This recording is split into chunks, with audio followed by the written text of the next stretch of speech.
baseball's Iron Man. In Yankee Stadium, touched to tears by the tribute, Gehrig made his last public appearance. For the past 2 weeks, you've been reading about a bad rag. Today, I consider myself the luckiest man on the face of the earth.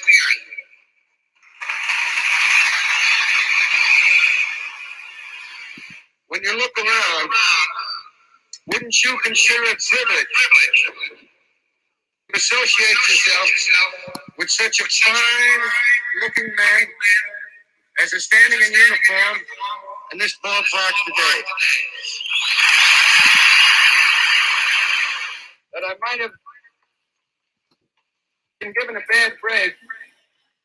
I've got an awful lot to live for. Thank you.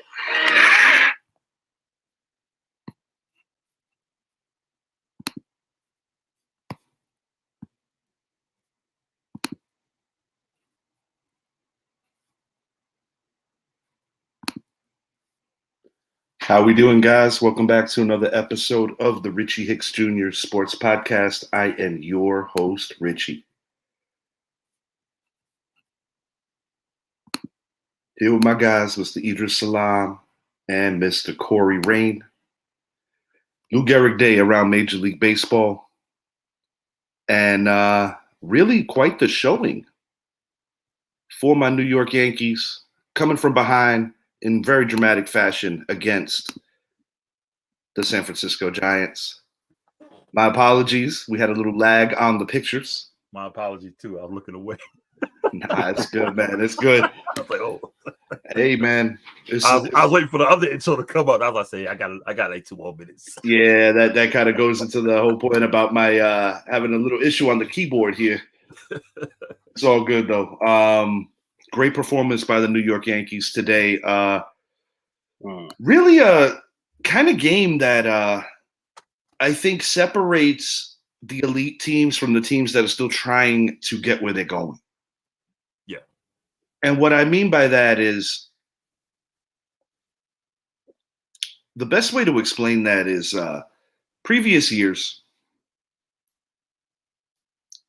sweeping teams is not as easy as people would make it out to be.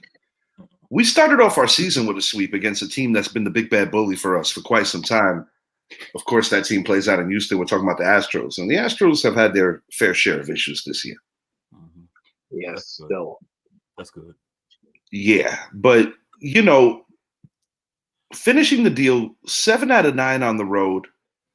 We had a very good homestand prior to going to the West Coast. Mm-hmm.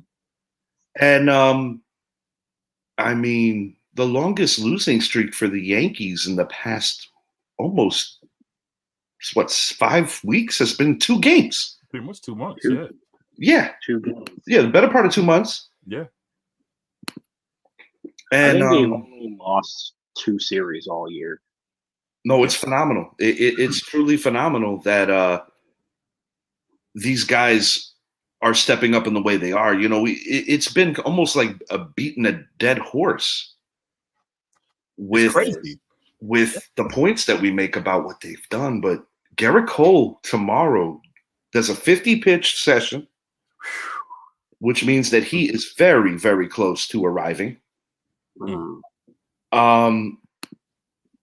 To think that the American League Cy Young Award defender, he's not going to win it this year because he's only going to play half a season, barring just total domination, which, right. We're not worried about that right now.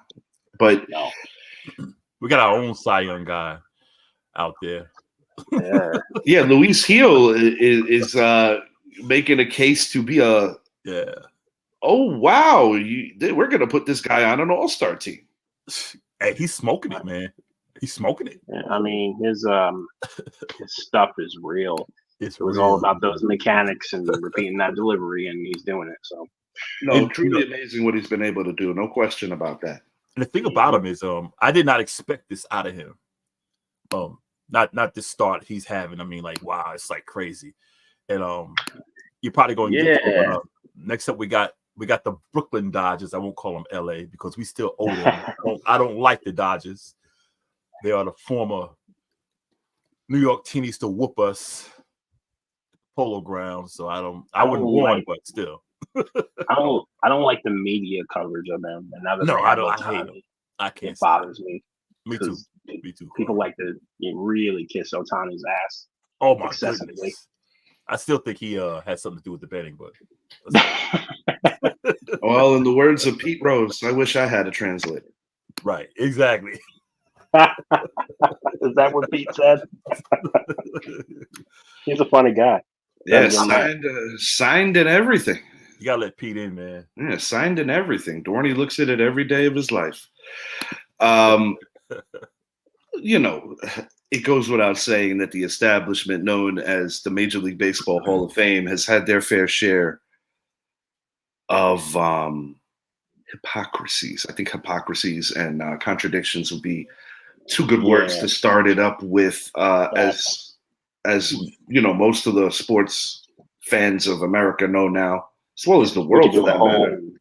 We could do a whole show on the Baseball Hall of Fame, man. I'm telling you, we could dig into that. yeah, there's so many people that should be in there, but me being a guy that's almost 60, but these old guys don't want the players in. I mean, there's so many players that should be in there already. I've been saying this literally since the first day of this podcasting journey as a member of the Jordan Patrick Show. Shoeless Joe Jackson needs to be first, and everybody follows him. And you could start with the American hits leader. I say American hits leader because I feel that if Ichiro Suzuki would have come to the States earlier, he would be the hit king ahead of Pete Rose. But it's Pete Rose. It's in MLB lore. It's Pete Rose. Do want to ask you guys feedback on this, as you know, after many, many years of delays and just, frustration, the Negro League a few years ago finally was getting some of their accolades into Cooperstown. But most recently, as in this past week, certain players have dethroned other certain players. And I really wanted a circular feedback on this because I gotta say, man, I touched on it briefly with Idris the other day. Mm-hmm. But when I saw the anger out of certain baseball fans, I found it quite laughable because I saw baseball fans trying to make examples of what their bottom tier isn't necessarily on the level of the MLB bottom tier. Unless if you're 180 years old, how do you know that? I'm glad you said that because I'm going to add some context to that. I got into it with an Air Force veteran. Mm-hmm. I'm Army veteran.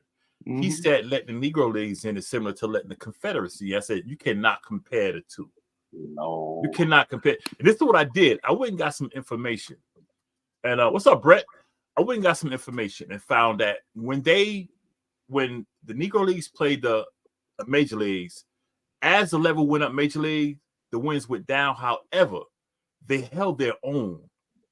The Major Leagues had the edge on them. I think it's like 92 to 76 or something like that. Right. But that's still pretty damn good considering the Negro Leagues, what they played, they didn't have what the Major Leagues had. You know, they didn't have the resources. Thank you, Corey. You literally took the words out of my mouth. They didn't have the resources. But when they integrate them, Satchel Paige, look what they did. They showed that, hey, we can ball. Babe Ruth, these guys can ball. And look who came after Jackie Robinson, Willie Mays, Hank Aaron, right. Exactly. Larry Doby. Larry Doby, right. Thank you for saying Doby, because I think Doby's a guy that overlooked. Because being the second African-American player, to break the color barrier, so to speak, after Jackie. He was actually better than Jackie. Yes, and a lot of metrics, one can make that case. And I do believe that in that regard, he should have been celebrated a little more. Yeah. Back to my initial point before we hit on the happenings of today, and this is something that we're going to definitely get into a much deeper conversation with because I want a big panel for this one. But shout out to the Gehrig family. Mm-hmm. They sent mad props to the Gibson family. Say, hey, great. Shouts out to that family, man. Yes, I love it. I love it. And the thing is, this is where I'm going with that conversation. Mm-hmm. What upset me in a lot of baseball pages, vintage baseball pages that are pretty reputable, baseball pages, or even through the big mothership like ESPN. Yeah.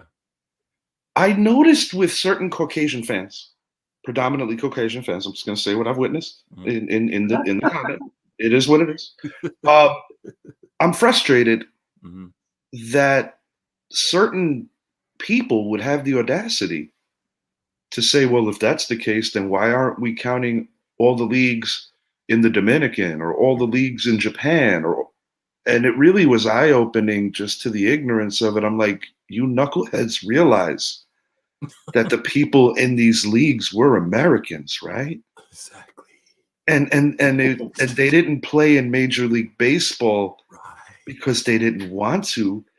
They didn't have an option to play with their white contemporaries during the time. And I want to also make a shout out to a guy like a Ty Cobb who was depicted the wrong way through lack of information. Yeah. Almost like the way that they share information about some of our holy books. Because he was pitched as a racist, which over time and better research was proven to be a big crock of shit. Not to mention a guy like a Babe Ruth, who was the face of baseball and a true icon of the sport. Still is. The thing that I loved about the Bambino was that he wanted to test his mettle against the best talent that the Negro League had to offer. And he was one for inclusion way before it ever came to fruition. And in that regard, that's also what makes Babe Ruth a different layer of great. I don't want to hear about if Barry is better than the Bambino. That's all for subjectivity. Who's the greatest baseball player that ever lived? I think it's an unfair question because there's so many different things. One thing I do know is Ruth was a dominant pitcher. In addition to being the home run king for many, many years before Henry Aaron finally caught him. He was Ohtani before Ohtani's family even. Most definitely. Ruth will always be that standard. I don't care 100 years from now. Babe Ruth will always be that standard. And oddly enough, there's a possibility that he might have not even been the greatest player on his own team because the other fellow that we honor today was on that team. Go ahead, Corey. Sorry to cut you. Go ahead. No, that's Mr. Baseball right there. We got to get him. Go ahead. I kind of think it's very subjective. When you can't, I think errors matter. Like, and Ruth was the icon and the great of his time. Yeah. So you can't say, "Oh, Barry Bonds." I mean, me personally, I think Willie Mays is the best ever. When I take into all the accounts, and I've studied it and done a lot of, I think Willie is. But if somebody wants to say Babe, somebody wants to say, Joey Maggio, that's their right. Right. But Corey, the beauty of it is that there's really no wrong answer, and I think that's something. I think that's something that needs to be stressed in a massive way. There really is, literally, Corey, no wrong answer. And also, okay, Corey. I was just going to say real quick, I think there's certain athletes that transcend sports, Muhammad Ali, Babe Ruth, Michael Jordan. Those guys, it's bigger than just what happens on the field or the court. So, yeah. Yeah, because I like it. Good point. I like it. You got the guys who will always be there. Ruth, DiMaggio, Ty Cobb, Lou Gehrig, Willie Mays. These guys will always be up there no matter who breaks whose record. These guys will always be. They're like the founding fathers of this game. Mickey Mantle. They're like the Honus Wagner. Honus Wagner. Yeah. You know who I think I wish I could like find the most card. You know what I think is the most underrated legend? Stan Musial. That's what I think is most. Yeah. Stan the Man, actually a big favorite of former President Barack Obama, who is himself in certain layers, while he has a vested interest in basketball because he was a ball player once upon a time.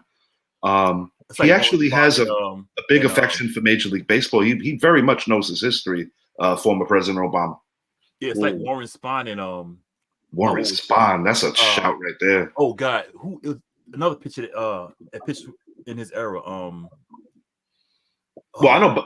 Obviously, Bob Gibson was a legend in his own right, but he was a little bit later. One of my favorite pitchers from the old days is Bob Feller.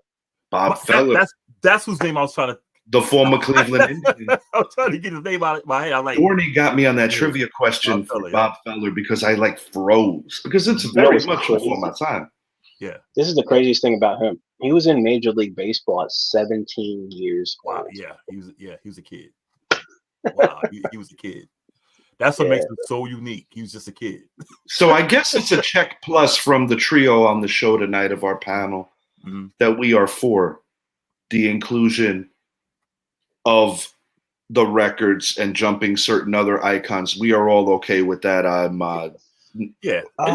It's not degrading guys like no, it's not. It's not because they did what they did. They were the standard, and they will always be the standard. Nobody's degrading anything. This is about acknowledging that our society wasn't where it needed to be back then. I mean, you guys saw the movie 42, and we know that movies have dramatic things to sell the picture. But we all know how horrible that word is. And we all know that number 42 had to hear it.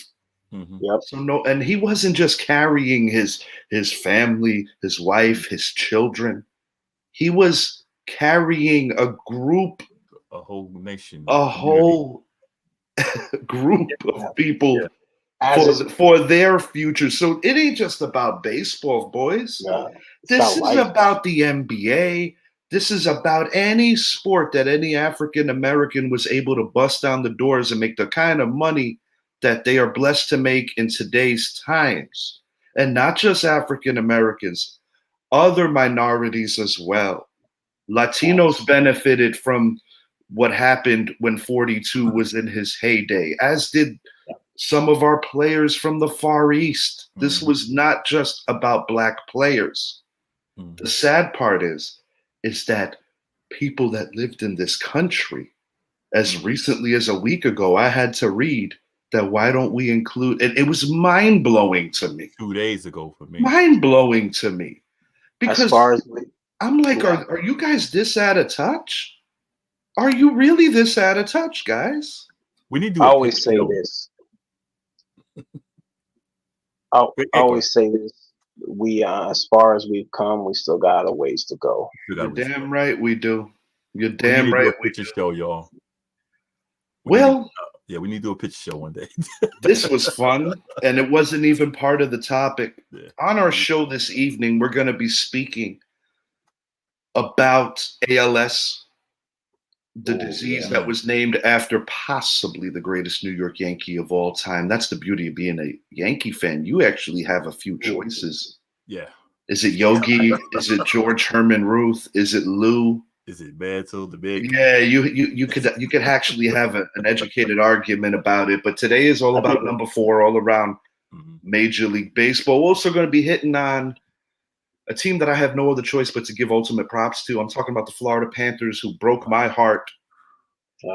And they punched their ticket last night. And tonight, the Edmonton Oilers put Zappy's boys to bed. So in a matter of 2 days, me and Zappy missed out on our dreams and aspirations of playing each other in the Stanley Cup Finals. I was looking forward. I just knew we were going to play Dallas. I said, dude, I was right about everything up until the conference finals, and I struck out twice in this round. I still think I had a nice little run in hockey. We're also going to be hit on Zheng goes bang.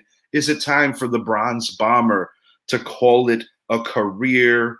Unbelievable that him and Tyson Fury both got put on the canvas within a week of each other in separate fights, when for the better part of the last 7 years, they were the class of the heavyweight division, because the only person that could beat the Bronze Bomber was indeed Mr. Fury. And the Bronze Bomber missed out, knocking him out by milliseconds, as we saw in that iconic first fight. We're going to hit on why the Hal Steinbrenner absolutely positively must play Juan Soto. And for our basketball heads, we are going to hit on our official NBA Finals predictions. 18 minutes in, my keyboard is working. Please enjoy this intro, and we will be back in just a moment. No.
Okay, we are back.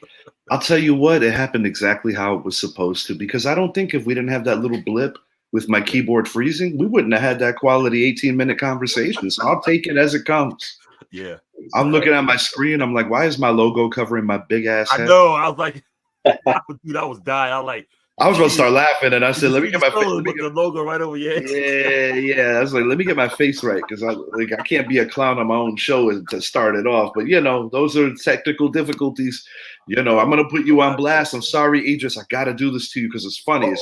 This goes to show, like the human nature of, like little things that happen, and you just got to keep rolling. Yeah. Thank God I didn't hit loud. Idris legit fell out of his chair seconds before we were about to start it. Right. I was so damn red. I thought I was gonna like have a coronary out of just like nonstop laughter. I forgot I was in my. I didn't realize that was happening. Yeah, bro. I was sitting on my stool. I was like, because I'm used to sitting in my desk chair. I had to be sitting on my stool, and I leaned over like. But no, just a lot of random things. We're doing this podcasting for a lot of times, and the crazy thing is, I think about all the shows we've done over the last couple of years, and I was like, man, this is wild. All right, we're gonna go Zheng goes bang. Started off with the bronze bomber. Started off with boxing. Idris Salam. I'm gonna start with you. You're our resident boxer here on the show. Can Deontay Wilder flip the script and reclaim his career, or is it just too much at this juncture? It's too much. As a former boxer, I fought guys like him, tall, big punch, and I always found that style was I chose my style like Muhammad Ali. And I always said through his whole career, I said it's going to take a guy who can actually box to beat him. And that was Fury. Fury boxed him. And I said, you also had to have a good punch. You'll beat this man. And that's what happened. And I think with Fury, and people say CTE, I said, no, it's not CTE. He was always a one-dimensional fighter. He always threw the big punches at you, but he never had no style. He didn't have his hands up. He was just looking to knock you out, knock you out, knock you out. I mean, he had 40-something knockouts in 40-something fights, but he was never tested by a boxer. And then this fight this past weekend, I can't pronounce that guy's name. He boxed him. He stood in his face. He boxed him. And this is a guy that didn't have a perfect record. He got a draw and 2 L's in there. Still a very impressive 27 out of 30 fights he won. Yeah. Still very impressive. Yeah, he put Wilder. I think Wilder could have continued, but I think he still would have got knocked out. And that fight took place over in Saudi Arabia. Yeah. I think he's done. I mean, because I think he made his mistake when he fired Mark Breland. Because Breland taught him how to fight when he went to Malik Rose. Malik Rose, I think that's the Malik Rose. His style changed. He's not a boxer. He's just, I'm going to knock you out. Those guys don't last. But let me ask you this. It's a wrap. Yeah. But let me ask you this. Mm-hmm. Do you feel that moving on from Breland was more of a selfish decision from Wilder as an old dog who didn't want to learn new tricks? Because you know how certain knockout artists or certain players that just love hitting home runs, but they don't want to deal with the nuances of hitting for average. You see a lot of stubborn ball players. I mean, I'll keep it real with you. up until this year when Giancarlo Stanton reported to camp with a new attitude, a new lease on his baseball life. Lost weight. Yeah. He's lost weight. He's trying to prevent stints to the IL. You take a guy like a Kyle Schwarber. He has monumental power, but he doesn't hit for average. He doesn't do anything different than what he always does. You take a guy like a Joey Gallo. These guys don't make adjustments. You know what you're getting. You're going to get a ton of strikeouts, but does the positive outweigh the negative? And that's always players like that, why they land on these teams. Now, Schwarber is on the high end of a stubborn guy, whereas Gallo is on the low end. Wilder was foolish. Okay, Corey. Yeah, Corey. I give Stanton credit for making the change, but go ahead. Yeah, no question. Wilder, remember, he fired Breland because Breland stopped the fight in the second Wilder fight. Mm-hmm. So he felt like Breland was undermining what Breland was saving his ass. I tend to believe that Fury was about to really put it to him. And the one thing about Breland did show him how to box, but Wilder wanted to punch. When I boxed, I wish I could remember this guy's name, but he was 6'3", I'm 6 feet, and he was a puncher. He just came out to knock you out, and I will always keep my hands up and I just move, because I knew he would just punch, and I knew by the second round he was done. I just kept on covering. I even took a knee, and I got up and I flattened him, and it was the same with Wilder. Did they hit you on points for taking the knee? Yeah. But see, one thing in the amateurs, it's the same thing. Whether you take a knee or whatever, it's the same thing, pretty much. So I thought so, but I wanted to make sure I knew that I was. I didn't take the knee because he hit me hard. I took my knee to catch my breath because he was swarming me. But I also looked at him when I seen him. He was laboring. He was like, he was laboring. And I said, "Oh, he's done. He's done." And I got him. And with Wilder, he never had that endurance. I was seeing that in the first fight with Fury. His endurance was gone after a while. And that's when Fury started piling up them points. And and the thing about that fight, he would have won the fight. People can say, "Oh, it's a long count." This is why Wilder got the draw and not the win and not the knockout. When you knock a man down, the first thing you go is to your neutral corner. It's not a 10-second count. That's why Buster Douglas got all those extra seconds too in the Tyson fight. Count. It's a 10 count, not a 10-second count. If you don't go to the neutral corner, the count stops. Yes, you get to a neutral corner. So Fury got 5 extra seconds. Like, okay, I'm good. Had he went straight to that corner like he's supposed to, instead of showboating, he'd have won the fight. I think that also played a hand in Tyson, but Tyson does have more of a beef than Wilder would, because I know Wilder had made mention of that it was a slow count. That's what knocked him out. But the Gypsy King, just to get into that realm of it for a second before we move it along, I think it's safe to say that the best fight of the three was the first one, but I actually think fight 3 was actually also incredibly entertaining, because people forget. That was a good fight. Deontay Wilder put Tyson Fury down in that fight as well.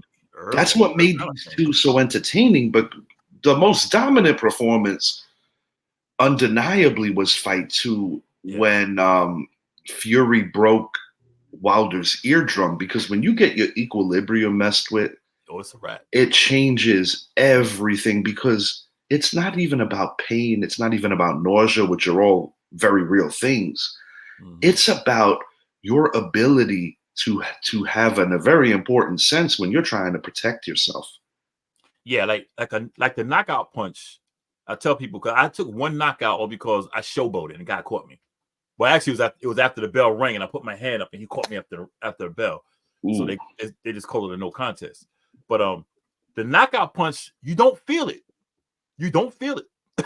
I'll tell you, don't feel it. But when somebody busts you in your ear, you don't feel a knockout punch for real. When the guy hit me after the bell, they said I got up, climbed out the ring, and walked all the way to the locker room. Sat down. To this day, God be my witness, I don't remember none of that shit. That's The why. only thing I remember was the guy in front of me saying, "You good? You all right?" And I was like, "Yeah." What happened? He said the guy hit you after the bell. My brother and my trainer said, "You got out the ring, walked over to the." Now, did you have any like? Now you said your brother was in attendance. So, He was. Yeah. So, did you have like a situation like that where it could almost be deemed a cheap shot, or at least after? Was there any smoke that your opponent was catching from your corner or from your family members or anything like that? Well, of course, family and friends were like, it's late. But when I saw the tape, it was like ding. So it was like, that close. It was just one of those things that was more unfortunate than anything else. Because he came back and said, "Man, I'm sorry, man." He said, I was swinging. I caught you at the bell. You had your hands up, and boom, yeah. That's a solid move on your opponent's part. Yeah, but you don't feel it. But when they bust your ear, because I've been hitting my ear, it wobbles the shit out of you. It's like you feel like the floor is going. I mean, even if you get like, say, like I work in a place where the walls are very high. Yeah. And there's a lot of different dimensions. Well, that's even worse. So sometimes just from walking and working at a certain level, you can get those little things that'll screw you up too. So I couldn't imagine put that times whatever your favorite number is. If you're getting hit by a world-class boxer, that's a whole nother conversation. Dude, when you're knocked down, the funny thing, when you're boxing, you don't even see the crowd. You might see the people at ringside. You don't see the crowd. But when you get knocked down, it feels like everybody that's in the crowd standing over you like, "Yo, man, you better get your ass up." And you be looking around like, and the lights are brighter. I mean, everything is brighter. And you're like, "Oh shit." Because the biggest thing that I've ever heard from fighters, like a friend of mine was pro briefly, and then he ended up going into the Marine Corps. But the thing with a lot of fighters is they always tell you that you don't see the crowd at all. It's almost like it just looks like almost like a pitch of darkness, unless if they have like the money seat, so to speak. That's the bit. That's it. You don't see the crowd. And when you get knocked down, because I've been knocked down a couple of times. When you get knocked down, you know it's a 10 count. When you realize you're knocked down, they're already at 4. You're like, "Damn, did he start at 4?" Which makes that Fury bounce off the canvas a la 8-bit Mike Tyson punch out more impressive. But the heavyweight division is a changing of the guard right now, because I think about the great battles that we had with Fury and Wilder, and I must admit that even Fury losing to Usyk recently, although I knew it was a legitimate threat, I will admit I am a fan of Deontay Wilder and Tyson Fury, one and the same.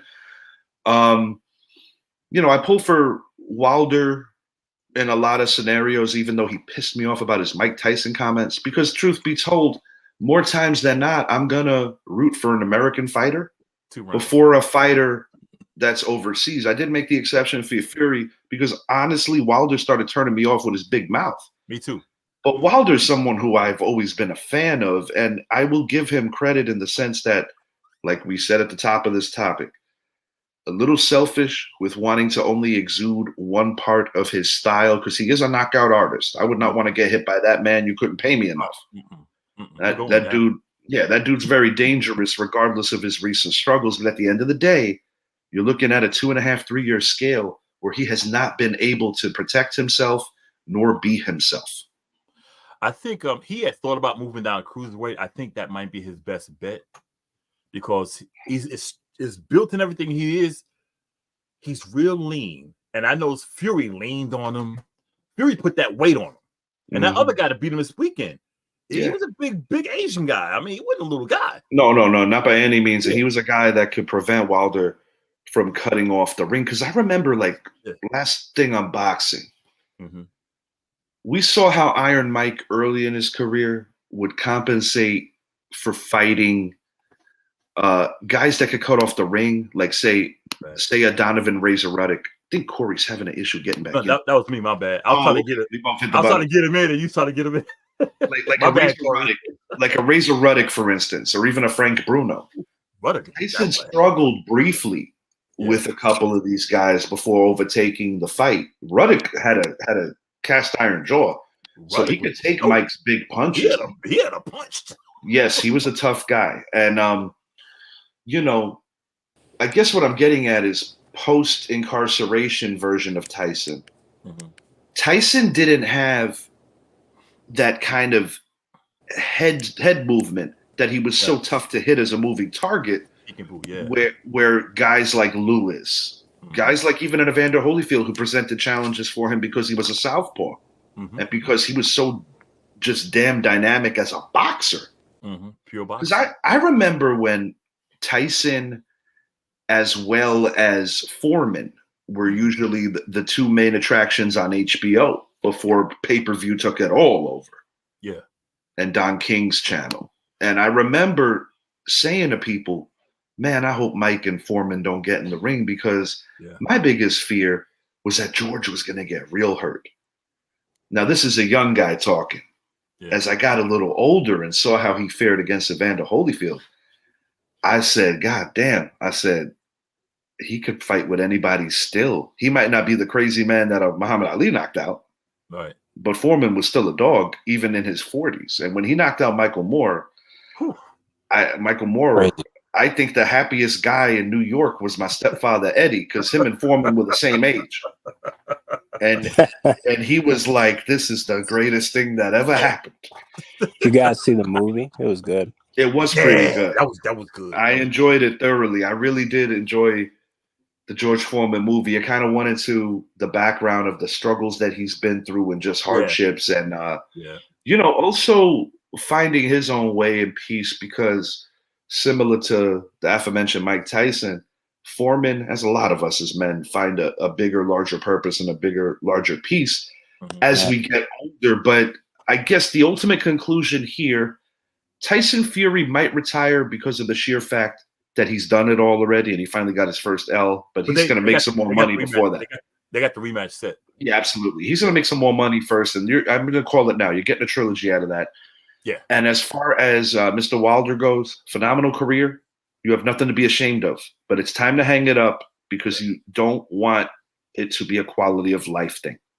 You don't want to be like Evander. You only get one brain. Yes, sir. You only get one brain. You see the horrible things that Muhammad Ali had to go through for taking one too many beatings. He should have never gotten the ring with Larry Holmes. You see Terry Norris? He can barely speak straight. It's horrible. It's really sad because these were icons and guys that deserved a better end. And, Ali handled his Parkinson's with grace, but it still should have never been expedited the way it was. No. And I can speak from this. I had a grandmother on the Puerto Rican side of my family who had Alzheimer's as well as Parkinson's, a double wham.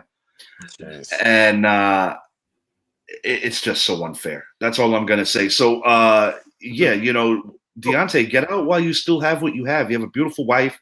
You made a lot of money. Get ready for the second phase of your life. Get the microphone.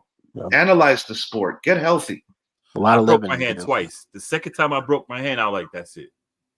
I said, no, man, it is a very unforgiving sport. And that's why I have so much respect for those guys that have the audacity to put themselves through that to feed their families, because it is a very tough sport, similar to how we could look at ultimate fighting. But I got six trophies out of that. 6-time champion. And you got to meet Muhammad Ali, which is even more dope than all of that. Wow. That was the dopest. That I probably would have been starstruck to a level where I wouldn't be able to speak. I would have been on the ground. Probably. Yeah. There's certain guys that's like almost you got to touch their face to make sure they're actually real, and then I like some kind Floyd Patterson. I met Floyd Patterson too. That's dope. Yeah. That's dope. Yeah. Moving it along to hockey, Edmonton Oilers ending the season for the Dallas Stars tonight. I'm shocked. I'm truly shocked because I'm more shocked about the Oilers beating the Stars than I am the Panthers beating the Rangers. Oilers jumped on them right out the gate, man. And Gary Bettman's worst nightmare could come true, that a Canadian hockey team will finally win a Stanley Cup for the first time in forever. Because when they had that COVID shortened season, and when they were mixing all these divisions together, and the Montreal Canadiens by accident made it to the finals, Gary Bettman was freaking out. He was bugging the hell out. There's a backstory to that I don't care to share. All I'm going to say is this. Florida Panthers, 5 games max. I mean, no disrespect to these Edmonton Oilers, nor the team that they beat, the Stars. But I was confident in saying that whoever wins the Eastern Conference would win the Stanley Cup Finals. My initial prediction was Rangers over Stars in 7. I had the Stars beating the Oilers in 7.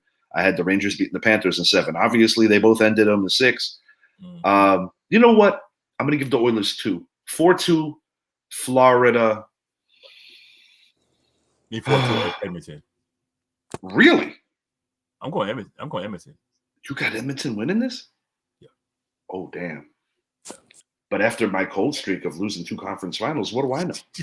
Nobody cares about remember I had the cares Rangers about in the being right about everything and up until the past 2 days. I had the What Rangers. have you done for me lately? The Avalanche go. Avalanche did win home. So. Yeah, the Avalanche definitely did go home. They play that, as I would like to say, that Ole defense. Sorry, Jeff Elder. You know you're my brother. You know I love you. That's your favorite team, but I'm sorry. Their defense was offensive at times. God, it was offensive. No execution. Yeah. It needed to be executed. Was James Harden on their team? I didn't. We might have Let me check the roster. My man said, was James Harden playing hockey with these guys? I like that, Corey. The more you come on the show, the more sarcastic you become. That means that I am having the impression on you that I was hoping for. He might be in the arena, man. I love it. Look, man. NBA Finals picks, boys. Good segue. It is. NBA Finals picks. Thank you, Corey, for that. We've got the Boston Celtics, seeing a former face of that played with them. We see the Dallas Mavericks, seeing a former face that played with them. We're talking about Kristaps and Kyrie. Mm-hmm. I do think Kristaps Porzingis could potentially be the swing point of this series, positive or negatively, because just because he's coming back doesn't mean that he's going to be firing on all cylinders either now, guys. Right. Sure. That is a risk that you take whenever you put a player in who hasn't been there for a while. I kind of alluded to it on the show the other night with Shed. I'm going to make this point quick, so I let Corey and Idris eat on this. I right now have such a trust level for the dynamic duo of Luka Doncic and Kyrie Irving that while on paper I still think Boston is deeper, and on paper I still think Boston might be quote unquote the better team. I mean, the standings will tell you that, but the Mavericks play in the more superior conference. It's not the Celtics' fault that they haven't been tested yet. That's circumstances. Right. But my question is, when they do get tested, when they get that first initial punch in the mouth, are they going to be able to respond? And the only thing I could say is that we will not know until we see it. I feel that the Indiana Pacers hung around a little too tightly with these Boston Celtics. I could understand being bored with Miami and screwing off in one game. I could understand that. That I could understand. I could. And Spoelstra is the best coach in basketball, in my opinion. But when you're playing a depleted, not depleted, let me rephrase that. When Indy's missing their best player. And they were young.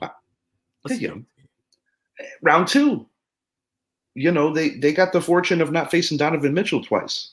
I'm not saying they still would have beat them. Yeah. They still would have beat Cleveland. I'm not going to sit here and tell you that Donovan Mitchell was not important. The Knicks beat them last year with a worse team than they had this year. Yeah, small Cleveland. But my thing is, they haven't been tested yet. I wholeheartedly believe that Jason Kidd has these guys believing that they could do damn near anything. Yeah. And shouts out to you, Mr. Salam, for that dope-ass picture.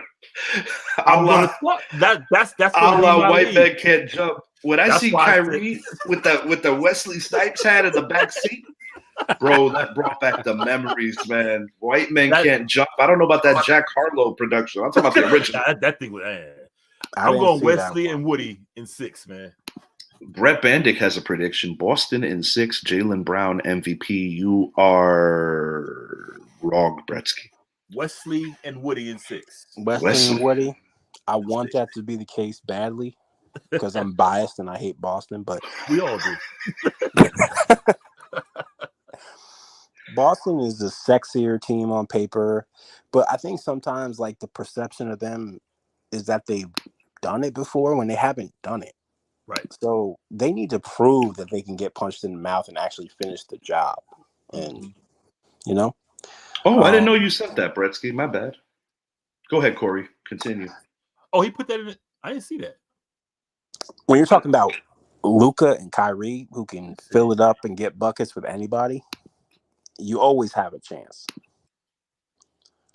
It's going to come down to the depth of Boston, which is supposed to be superior. But like we said, they haven't won a championship. They haven't proved it when their back has been against the wall. So Dallas has a chance. I think ultimately Boston probably wins, but I'm not for sure about that. What I've seen. Okay, Rich.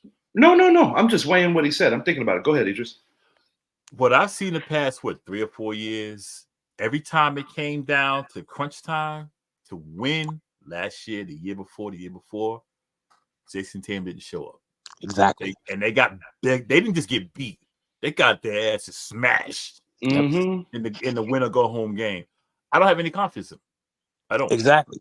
And think about this. I will give Brett one thing. If he's right about Boston, that might be your MVP.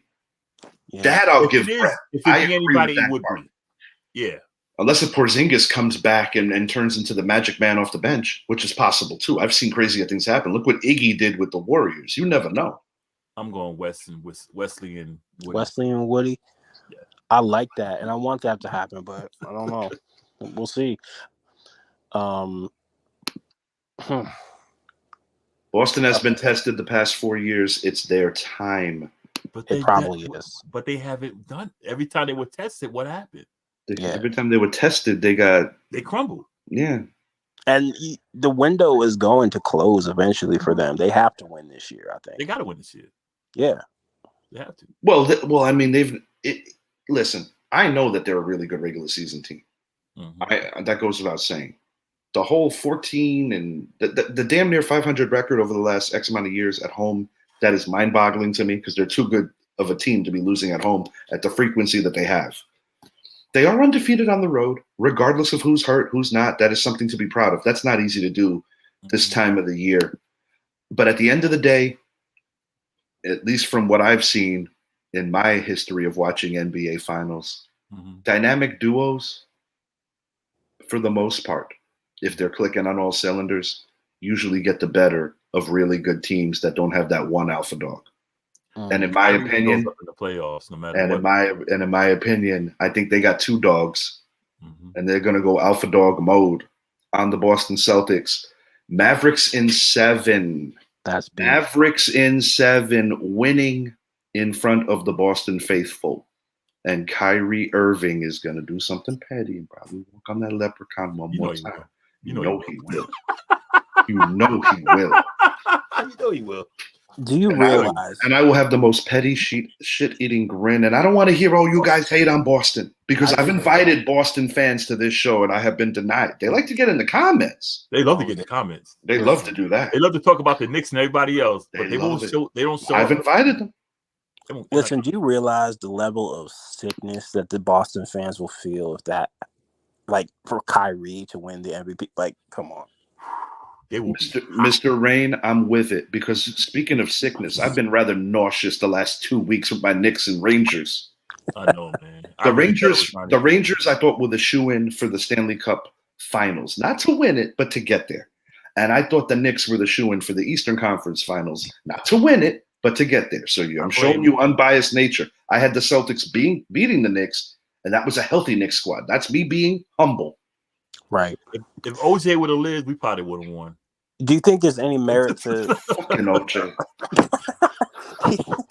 Do you think there's any merit to Dallas beating two teams that they weren't favored in? I think a lot of people thought Minnesota would beat them. You know who these guys remind me of a little bit, Corey? They remind me a little bit of the Raptors team that defeated the Golden State Warriors when KD probably shouldn't have played. And he had that horrible injury. Yeah. Kawhi Leonard, in front of everybody's favorite actor that claims to be a rapper. Yeah, that guy.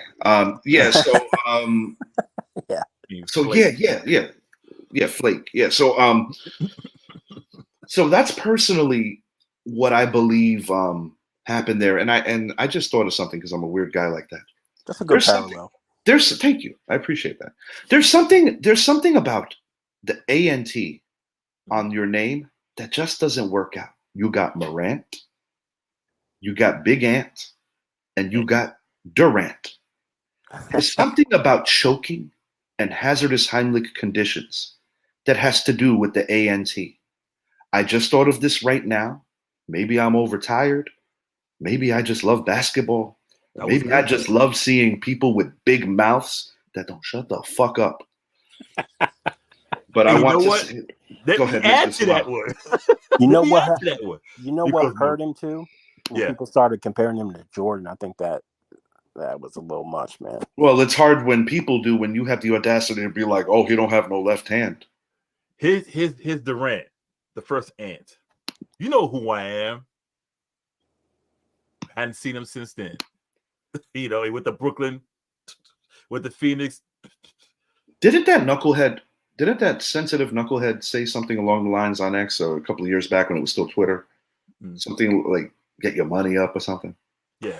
So in other words, you have to be an NBA player to make a point when speaking to him. Right.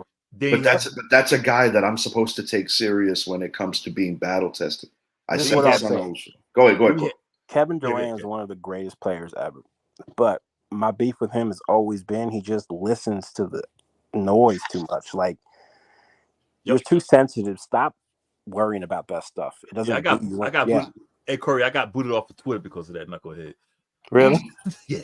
Me and him went at it. I hurt his feelings. But why does he worry? Like, I don't get it. Because he's a sensitive person. He is. That's Durant. Let's talk about Morant. I'm better than Jordan. I went to school Jordan. Should call him Morant. Morant. What happened to him? I mean, I don't wish no injury on nobody. No, of course not. But he had the gun stuff. Got suspended all those games. Then he get hurt. He's gone. Then the Ant-Man. I got a better 3-point, but you couldn't lead a team with 2 7-footers against a team with a guy who runs the slowest Larry Bird and another guy, Kyrie, who doesn't really play defense, but you couldn't beat them. They just beat y'all. They smoked y'all. We've got Brett. Sorry, Court. We got Brett saying Celtics in 6. Was it 6 that he said? No, I think he said 6. Yeah. Yeah, he said 6. Yeah, Jaylen Brown MVP. I'm going Luka Doncic MVP. White man. I'm gonna go Mavs in 7. I'm gonna go Mavs in 7. Idris, who's the MVP and winner of this series? And then I'm gonna pass it to Corey before we hit on the Yankees on the way out. I'm gonna go MVP. I'm going Wesley, man. I'm going Kyrie. I like it. He's a finisher, dude. I mean, the guy's a finisher. Now, Corey, it seems that you're a little more confident that Boston's going to find a way to win, even though you don't want them to. Yeah. Who's your MVP if they do indeed win? Oh man, I like the Jaylen Brown pick, and I'm gonna say Boston in 6. Oh wow! So we got a split panel here, and I know Zappy's gonna get his 2 cents in when he has the opportunity to. So I want to be Zappy's saying Dallas in 4. That would be awesome if he pulled that. And if he's right, he's gonna look like true genius. Absolutely. I thought I was onto something with the hockey until the last 2 days messed up everything for me. Yeah. From Ant to the third power, it's now time to give the Yankees their flowers. My New York Yankees, becoming the quickest team in the history of Major League Baseball earlier this week to win 40 games before June 1st. Wow. Yeah, that's pretty impressive. Juan Soto. Give him that man the money. Give him the money. Aaron Judge zoning in. The plate is becoming so small for pitchers. Where do we throw the ball? You might as well just walk him, kiddos, because he is starting to get that Barry Bonds treatment, oddly enough, when visiting that beautiful stadium. The Giants aren't a great team, but they aren't a team that you're expected to just go in there and wipe them with a sweep like that. They're not terrible, especially on the tail end of a 9-game roadie. Yeah, they're not bad. I mean, they're still, third place. They're still a good team.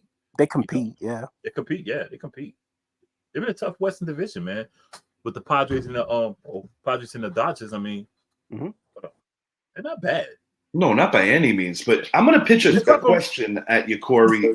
I'm going to pitch a question at you and then pitch one back to either me or Idris. My question to you, Corey, Nestor Cortez. We know that Gerrit Cole's going to be coming back soon. Do you feel that the Yankees should put him into the pen? No. Well, first of all, they don't have to do that yet because of Clark Schmidt. That's a good point. But no, I don't think he plays in the bullpen.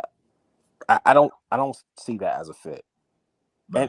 And one of the things I wanted to give him credit, like I know he's our worst starter. Still has a 3.46 ERA, by the way. Mm-hmm. He's 5th in the league in innings, so that means something. Well, you know what? You know why that's possible, Corey. There's a lot of pitches that are not exactly stressful because he's not a power guy. No. But shouts out to my man Richie Dorney, miserable Mets fan that he is. He absolutely despises Nestor Cortez's style of play. He describes him as a guy that belongs in one of those local, like Teamsters leagues. Damn. He said the guy throws stuff that I used to see in Little League. I mean, yeah, he's not a heater. I mean, he's not a heater. I mean, I'll tell you about some heat. I wanted to punch the TV. I'm visiting my family today, so I don't own the TV. At my house, I might have at least given it like the Mike Pence, like that. Like, remember when you thought that fly was real? Everybody, all of America thought the fly was real. I want to like hit it with the flip flop, like they try to hit the that's on Pence's head. That's at HD right there. Nah, but no, but the thing I'm saying is like. He just he left a couple of hangers that really could have cost us the game if the Giants had a couple of base runners on. Yeah. It's a start. It wasn't the best. It wasn't the worst. But I guess when Yankees hit at full strength, that's my question. Who goes to the pen? That's tough, man. I think it's got to be Nestor. I'm doing Nestor as a bridge, man. I'm making him the bridge, man. Middle reliever. I think he could do it. And I think he's a team guy too, so he wouldn't have a problem with it. Yeah. But he's our worst starter by default because he's not been bad. He's not been bad. I think I just don't trust him in the bigger moments is where I'm going with this. Right. I think that's where I'm a little concerned. I mean, Rodon could make a liar out of me and revert back to who he was. Stroman is a guy that I'm concerned about it when the stage gets bigger. That will be proven over time. Well, at least it's not a Robert Sartman where, he comes in the ninth inning like, oh my God, we might lose this. I think guys like Stroman are needed because velocity is becoming overrated. It is. In my opinion. Mm-hmm. And look at the way that Stroman pitches. And he's faced good teams. He's not just facing cupcakes. He knows how to pitch. And he has a mean splitter. I'm going to say he got a mean splitter. He knows how to figure it out. See, it's easy when you go out there and you have great stuff and you're just rocking and rolling. But when you don't have nothing and you can figure it out, that means something. And guys like Stroman, he knows how to do that. Well, this is his second stanza in New York, so he has something to prove because it didn't go well in Queens. Go ahead, Idris. Yeah, I'm gonna say he doesn't have a signature pitch. He has a nice splitter, but he doesn't have anything that's gonna just wow you. He's like Ness. He doesn't have anything that's gonna wow. He's a worker. Right, exactly. Yeah, and that should be respected, I think. Yeah. No, he's a worker for sure. Yeah, he's shown me a little bit of maturity since putting on the pinstripes because I feel that you guys maybe recall earlier on the road trip. When he this was going back to before we left town, the Seattle series, when Clay Holmes, Gleyber Torres, Anthony Rizzo, they all contributed to a collapsed ninth inning and prevented us from having an 8-game winning streak. It stopped at 7. The old Stroman in Queens may have emotionally reacted to the media and basically said that, what more can I do? Right. But the first thing that Stroman did was make it a point to go to Clay Holmes and be like, bro, that's not you. You had a rough couple of minutes. Yeah. Shake it off. We're fine. Exactly. And that's a show of maturity It is. that And I did not see from him in the past. I think he's always wanted to be a Yankee. Truthfully. Yeah. Like, he's having the time of his life, I feel. It's his home, like, you know. Mm-hmm. You know, because when you go to the Mets, and you know how I feel about the Mets, but I'm not gonna put the Mets down. But you know, when you go to the Mets, it's like your brother taking you say, yo, I'm gonna take you to my girl's house, you know, and you're just the tag along. He always said, does. "Yeah, He always does the. He always does the female references when he talks about the Mets. I love it. I love it. Yeah, I mean, it's like that. Man. You're not meeting the prettiest girl. You meeting the one like, okay, this is my girl's little sister.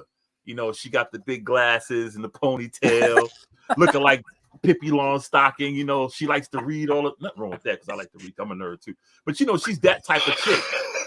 But that's going to Queens. Yeah. Speaking of going, I don't give a damn about the Mets. This is gonna sound disrespectful, but I view the Mets as like grocery store vodka, almost like, you know, bargain brand cereal. Yeah, like this is say cereal. Yeah, I mean, you'll still eat it, but it's not gonna fulfill you. Before we get out of here, we're on the topic of the Mets, and I'm gonna try to be a little more serious. Darryl Strawberry. I had to wipe my eyes, man. That was funny. That whole thing was funny because it was natural. We weren't even trying to be funny, but Darryl Strawberry, number 18, finally gets retired. A huge cog in the mid 80s to early 90s in baseball. One of the absolute best players in the sport during that time, as many of you probably know. Oh yeah.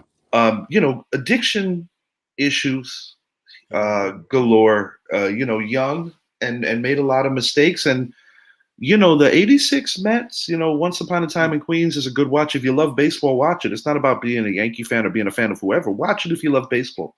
That was a good pitching staff. Absolutely. They were just a great team. And personally, I think the 88 squad was better than the 86 squad. I just think that they let the fame and the notoriety get to their head because they ran New York back then along with the Giants. The Giants and Mets ran New York during that same season of 86. But where I'm going with this, shouts out Richard Dorney, the same miserable Mets fan. He gave George Steinbrenner, the late great George Steinbrenner, a shout out for keeping Doc and Darryl alive. And when I think about that, Darryl had a heart situation that was very scary super recently, and he talked about it in his speech, thanking his wife for acting the way she did, and basically just being a supporter who helped nurse him to being a better version of himself. What you saw today, or rather last night in Queens, a humbleness that was a lot deeper than acknowledging that he was a great baseball player. You know, saying that they're the best fans in the world, I don't have an issue with him saying that, even though he played for the Yanks, because his best years were in Queens. When he was going to be a Hall of Famer, carving out a potential Hall of Fame career, it happened with the orange and blue. The Yankees gave him a final lease on a baseball life. He made mistakes with the Yankees too. Mr. Steinbrenner got to a point where he was like, it's not about baseball. I want to save your life. Right. Darryl found God. You know, people. Yep. Some people lean on spirituality in that way. And whatever works, I don't disparage anybody's pursuit of any of it if it gives them the peace that they need. But I just wanted to say, from a very humble place, Darryl Strawberry, congratulations on not just being retired and immortalized in Mets lore, but for being able to take a guy like a Derek Jeter under your wing, a young Derek Jeter, and to warn him about the ills of being the hottest thing in town, and to try to divert younger people from not making the same mistakes you made. I think it says a lot about leaving something behind in a very unselfish manner. So shout out to you, number 18. I think I speak for all of us here that we are very proud of you. Absolutely. I think he's one of my favorite people in sports, just not even beyond the athleticism, you know? No, absolutely. I mean, a true class act. And honestly, man, if he didn't have the multiple issues with drugs during his LA times, he is literally the only player that played for all four New York teams. So, the Giants when they were,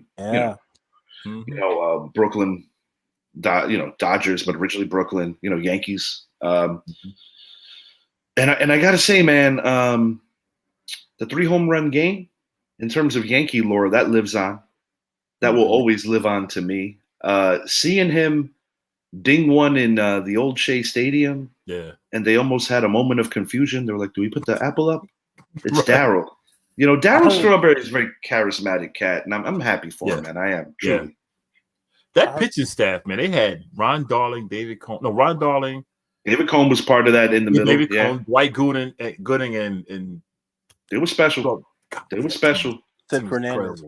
Sid Fernandez was good. They had Jesse Orosco. Yeah, the closer Orosco, who pitched for like 70 years. Like I think about 100. Yeah.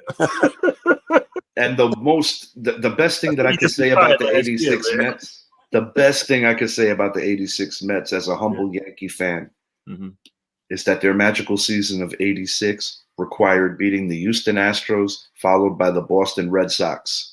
The two teams that I hate in the American League more than anybody. Back then, the Astros were still a member of the National League. Good job, fellas. We didn't get off to the start that we expected because we had a little bit of a keyboard freeze. But great convo, boys. This was a very enjoyable show. If you haven't already, please make it a point. Like and subscribe to the channel, Richie Extreme Sports Podcast on YouTube. Enjoy the NBA Finals. Enjoy the Stanley Cup Finals. And enjoy some of this catalog, man. We've been putting on some good shows. Boxing show to come. We are going to put together an elite, diverse faction of different weight divisions, and we're going to do something similar to what we did with the movie show. For Corey, for Idris, thank you so much for hanging with us late. We are out. See you guys. Yep.